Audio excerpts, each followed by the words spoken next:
என் தங்கப்பிள்ளையே, இன்று உன்னுடைய குழப்பங்கள் எல்லாம் நீங்கக்கூடிய இந்த சனிக்கிழமையில் உன்னுடைய மனது மகிழக்கூடிய நல்ல செய்தியோடு உன் தாயானவள் நான் உன்னை தேடி வந்திருக்கின்றேன்.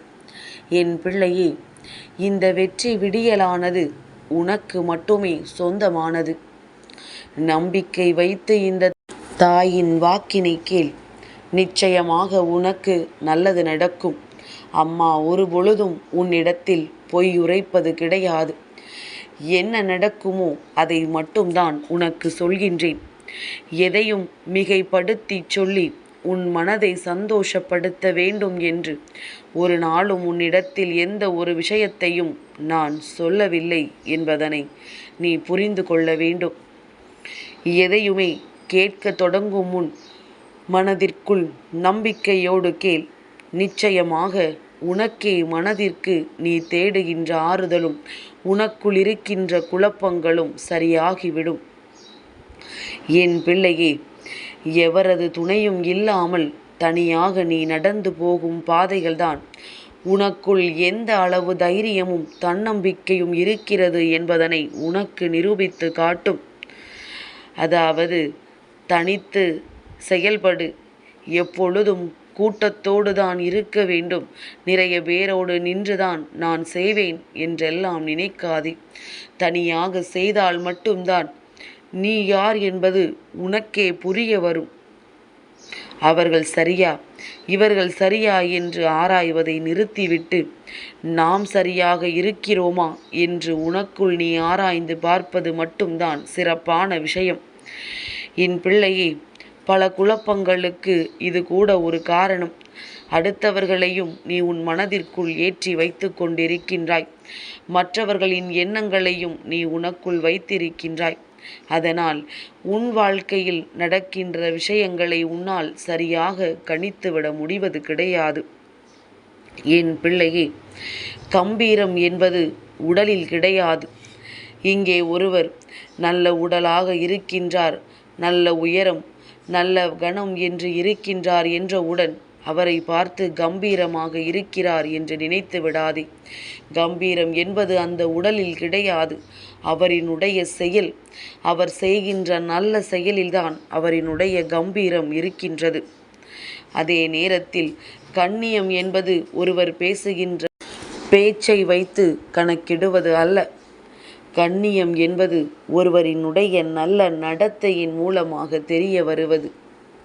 என் பிள்ளையே, அதுபோல கருணை என்பது ஒருவருக்கு செய்கின்ற உதவி கிடையாது, ஒருவர் மீது காட்டுகின்ற அன்பை பொறுத்தது. அதே நேரத்தில் கடவுள் இருப்பது வெளியே இல்லை. கடவுளை வேறெங்குமே தேடி அலையாதே. என் பிள்ளையே, உனக்குள்தான் தெய்வம் இருக்கின்றது. இந்த உண்மை எப்பொழுதும் நீ தெரிந்து கொண்டால் எந்த தவறையும் செய்துவிட மாட்டாய். அதே நேரத்தில் நல்ல விஷயத்தை செய்து கொண்டிருக்கும் பொழுது ஒருபோதும் அதிலிருந்து நீ பின்வாங்க மாட்டாய். இதற்கெல்லாம் சில தெளிவுகள் உனக்குள் எப்பொழுதும் இருந்து கொண்டே இருந்தால் எந்த நேரத்திலும் உனக்கு வெற்றி என்பது உறுதியாக கிடைக்கும். என் பிள்ளையே, எந்த இடத்தில் இருந்தாலும் சரி, மகிழ்ச்சியாக இரு. சுற்றியுள்ள மற்றவர்களின் மகிழ்ச்சிக்கு நீ காரணமாக இரு. எப்பொழுதுமே நீ வேதனையாக இருந்து மற்றவர்களையும் வேதனைப்படுத்தி விடாதே.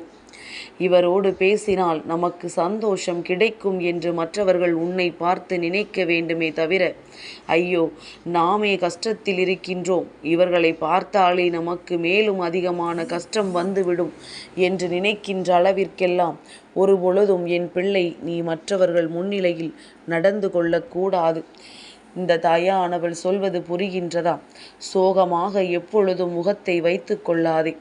எவ்வளவு பிரச்சனைகள் இருந்தாலும் அதை நீ எந்த அளவிற்கு உன் முகத்தில் காட்டிக்கொள்ளாமல் இருக்கின்றாயோ அந்த அளவிற்கு விரைவாக அது உனக்கு சரியாகிவிடும் என்பதனை நீ புரிந்து கொள்ள வேண்டும். என் பிள்ளையே, சரியானதை செய்வதற்கு எப்பொழுதுமே சரியான நேரமாகும். ஏனென்றால் நீ அதை சரியாகத்தான் செய்கிறாய் என்றால் எப்பேற்பட்ட நேரமாக இருந்தாலுமே அது உனக்கு நல்ல நேரமாக மாறிவிடும். ஓய்வின்றி நம்பிக்கையோடு செயல்பட்டு கொண்டே இரு. நிச்சயமாக ஜெயித்து விடலாம். ஓய்வு என்பது இரவு மட்டும்தான். பகல் நேரம் முழுவதும் உன்னுடைய வெற்றி இலக்கை நீ தொடுவதற்கான நேரம்.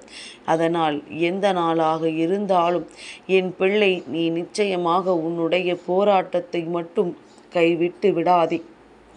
உன்னை யாராவது நிராகரிக்கிறார்கள் என்றால் அதற்காக கவலைப்படாதே. ஏனென்றால் பெரும்பாலும் மக்கள் விலை உயர்ந்தவற்றை தான் வாங்க இயலாமல் நிராகரிக்கின்றார்கள். அப்படியானால் நீயும் விலை உயர்ந்தவர் என்பதை மறந்து விடாதே. உன்னுடைய அன்பு விலை உயர்ந்தது. யாருக்கும் அவ்வளவு எளிதில் உன்னுடைய அன்பு கிடைத்து விடாது. அந்த அன்பை பெற முடியாமல் தான் அவர்கள் தவிக்கின்றார்கள் என்பதனை புரிந்து கொண்டு உன்னை நிராகரிக்கிறார்கள் என்பதனை நீ ஒரு நாளும் ஏற்றுக்கொள்ளாதே. நீ எந்த அளவிற்கு உயர்ந்தவர்கள் என்பதனை புரிந்து கொண்டு உன்னை தேடி வருபவர்களை நீ ஏற்றுக்கொள். அவர்கள்தான் உண்மையில் கொடுத்து வைத்தவர்கள். உயர்ந்த நம்பிக்கைகள்தான் மிகச்சிறந்த மனிதர்களை எல்லாம் இங்கே உருவாக்கி கொண்டிருக்கின்றது. நம்பிக்கை வைத்திருக்கின்றேன், எதுவும் நடக்கவில்லை என்று சொல்லி புலம்பாமல், நான் அதிகமான நம்பிக்கை வைத்திருக்கின்றேன், என்னுடைய நம்பிக்கை நாளுக்கு நாள் அதிகரித்து கொண்டேதான் இருக்கும் என்று சொல்லிப்பார். நிச்சயமாக இந்த வாழ்க்கையில் உனக்கு நடப்பவைகள் எல்லாமும் நல்லதாகவே நடக்கும். தொடக்கத்தை பற்றி கவலைப்படாதே. முடிவுதான் உன் வாழ்க்கையில் முக்கியமானது. உன்னுடைய முடிவு சரியாக இருக்கும் பொழுது தொடக்கம் சற்று கடினமாகத்தான் இருக்கும். இங்கே துவண்டு விட்டால் நல்ல முடிவினை உன்னால் காண இயலாது. அதனால் தொடக்கத்தை எப்படி இருந்தாலும் சந்தோஷமாக என் பிள்ளை நீ தொடங்கு. அதில் வருகின்ற என்ன பிரச்சனையாக இருந்தாலும் நிச்சயமாக உன்னால் அதை கடந்து செல்ல முடியும் என்பதனை நீ புரிந்து கொள். என் பிள்ளையை, கலங்கிய நீரும் குழம்பிய மனதும் ஒரு நாள் நிச்சயமாக தெளிந்துதான் ஆக வேண்டும். அதனால் எப்பொழுதுமே நீ கவலைப்படாதே. இதுவும் கடந்து போகும் என்பதனை மட்டும் உன்னுடைய நினைவில் வைத்துக்கொள். குழம்பிய மனது எதனால் குழம்பியது என்று சிந்தித்தாலே, வேண்டும் என்றே நடந்திருந்தால் அந்த நொடியே உன்னை நீ திருத்திக் கொள்வாய். உன்னுடைய பலத்தை கண்ட பயந்தவன் எல்லாம் உன் பலவீனத்தை அறிய எப்பொழுதுமே ஆவலோடு இருந்து கொண்டிருப்பான். உன்னுடைய பலம் என்னவென்பது எப்பொழுதுமே தெரிய வேண்டும் என்ற ஆவலோடு நின்று கொண்டிருப்பார்கள்.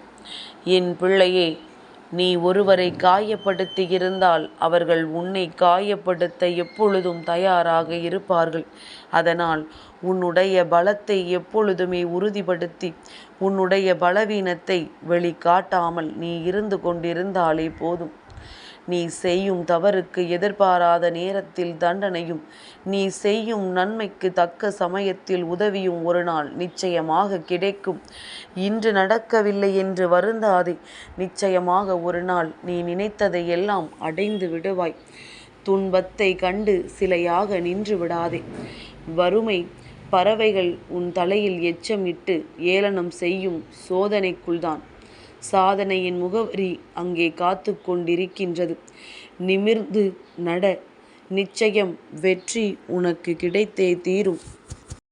நேற்றைய சூழ்நிலையை வைத்து இன்றைய தினத்தை தீர்மானித்து விடாதே. ஒருவேளை நாளைய சூழ்நிலை உனக்கு ஏற்றபடியாக மாறலாம். இதைத்தான் அம்மா அதிக நம்பிக்கை வைத்திருந்தால்தான் உயர்ந்த மனிதனாக மாற முடியும் என்று சொல்கின்றேன். வலியவரிடத்தில் எலியைப் போல பயந்து நடுங்குவது ஒரு நாளும் வேண்டாம். எளியவரிடம் புலியைப் போல பாய்ந்து ஒடுக்குவதும் ஒரு நாளும் வேண்டாம். யாரிடத்தில் எப்படி நடந்து கொள்ள வேண்டுமோ அப்படித்தான் நடந்து கொள்ள வேண்டும். உன்னுடைய தோல்விக்கான சரியான காரணத்தை தேடுவதை விடுத்து உன்னுடைய வெற்றிக்கு தேவையான காரணத்தை கண்டறிந்தால் இந்த வாழ்க்கையின் வெற்றியை நீ நிச்சயமாக பெற்று விடுவாய். நல்ல மனிதர்களை நீ காயப்படுத்தினால் சரிக்கு சரியாக நின்று ஒரு பொழுதும் அவர்கள் உன்னிடத்தில் சண்டையிட மாட்டார்கள். ஆனால் சத்தமே இல்லாமல் உன்னிடத்திலிருந்தும் உன் வாழ்க்கையிலிருந்தும் விலகி விடுவார்கள். அவர்களின் நடவடிக்கைகளை வைத்தே நீ புரிந்து கொள்ள வேண்டும். பொறுத்திரு என் பிள்ளையை. பூமியை விட 3 மடங்கு பொறுமையாக புரியாமல் மீண்டும் மீண்டும் பொறுமையை சோதித்தால் பொங்கி எழு பூமி வெளிப்படுத்தும் பூகம்பத்தை விட மும்மடங்கு அதிகமாக. எல்லாவற்றிற்கும் ஓர் எல்லை என்ற ஒன்று நிச்சயமாக இருக்கின்றது. என் தங்கப் பிள்ளைக்கு இந்த வராகி அம்மாவினுடைய ஆசீர்வாதங்கள் எப்பொழுதும் உண்டு.